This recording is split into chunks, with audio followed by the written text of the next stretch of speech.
Tiens, ça fait longtemps. T'étais en vacances? T'as changé un truc. Les cheveux? Non. Les lunettes? Elles étaient pas rondes? Le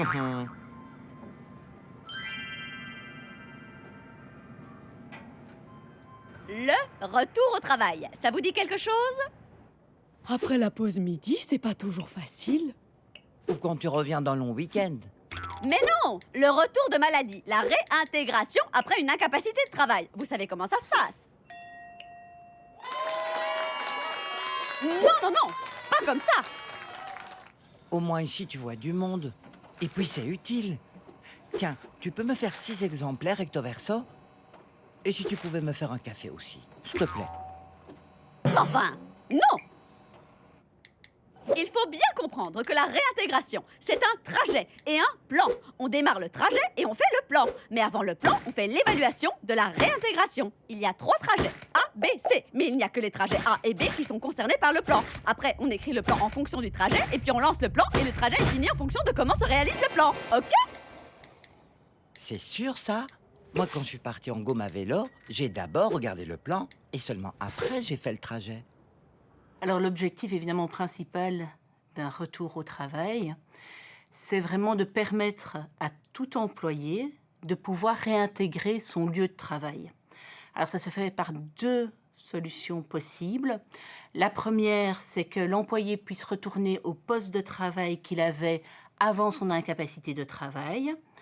Ou la deuxième solution possible, c'est qu'il puisse retourner dans la même boîte, mais à un autre poste de travail qui sera alors adapté. Un exemple de parcours de réintégration, la personne était intervenante sociale de première ligne, on va dire ça comme ça, dans un centre où il y avait une dizaine de travailleurs, de collaborateurs, dont une grosse partie vraiment intervenant de première ligne. Donc généralement, plutôt des assistants sociaux, psychologues, éducateurs. Et au niveau de la coordination et de cette travailleuse, ils se sont rencontrés pour savoir comment revenir.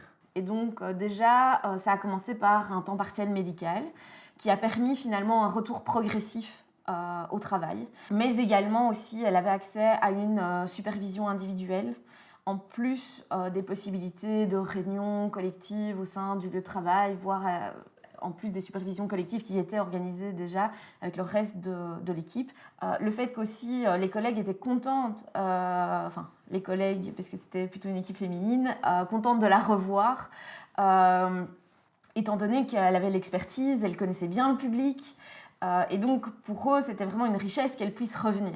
Et donc ils étaient prêts à concéder finalement une réorganisation entre eux en se disant ok, pendant un temps on va finalement l'aider à revenir au travail. Et donc les collègues étaient également partie prenante finalement de cet aménagement, de cette nouvelle organisation du travail autour de cette travailleuse. Aujourd'hui, pour qu'une réintégration se passe bien, l'employeur doit, dans ce trajet de réintégration, intégrer l'ensemble des travailleurs et l'ensemble des travailleurs avec l'employeur doit réfléchir à comment le travailleur peut revenir et comment accueillir au mieux le travailleur quand il va revenir, mais ça se fait à 3 niveaux.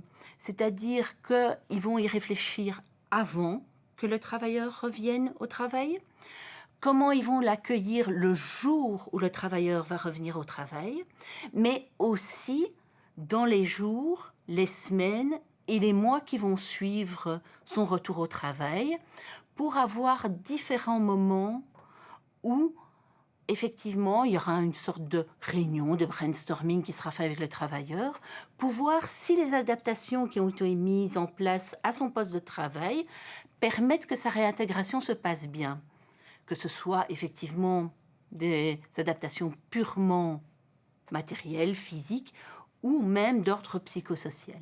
Le trajet de réintégration est vraiment à penser entre les besoins du travailleur et sa situation à la sortie de son incapacité de travail et les possibilités au sein de l'organisation, mais en ouvrant toutes les possibilités et pas en se disant la personne ne peut pas revenir dans sa fonction et donc ce ne sera pas possible. C'est d'essayer d'ouvrir un maximum le champ des possibles pour que, on va dire, le trajet de réintégration se crée à la croisée des chemins entre les besoins du travailleur et les besoins de l'organisation.